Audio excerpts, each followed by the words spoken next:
खपूरा में अरे असल के जन्मल ही तो मिले से खपूरा में अरे हकौ जे तोर बापू दादा साथे में तो करो के बोला अरे हकौ जे तोर बापू दादा साथे में तो करो के बोला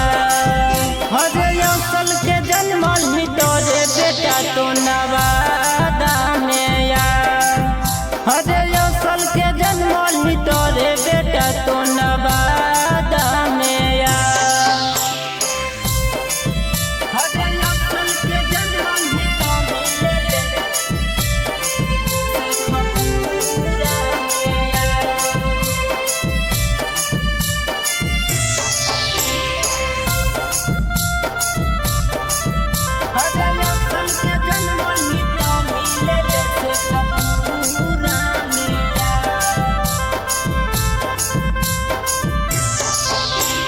देखनी नहीं बेटा अभी दुनियादारी भूल गई कोइल सभे रंगदारी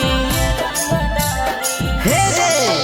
अरे देखनी नहीं बेटा अभी दुनियादारी भूल गई कोइल सभे रंगदारी धमकी नहीं दे बेटा सामने से अखियां मिला के देखा अरे धमकी नहीं दे बेटा सामने से अखियां मिला के देखा अरे असल के जन्मल ही रे बेटा तो मिले पटना में अरे असल के जन्मल ही रे बेटा तो मिले पटना में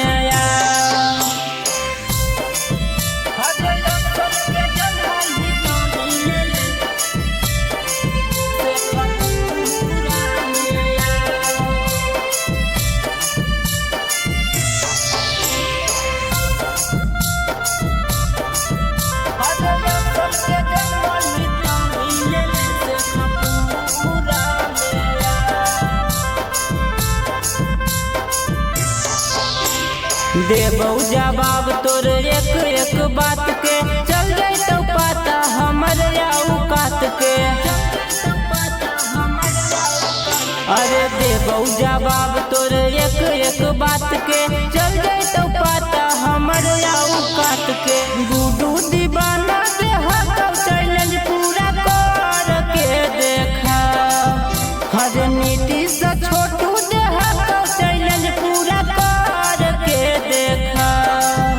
अरे असल के जन्मल ही तो मिले से खपू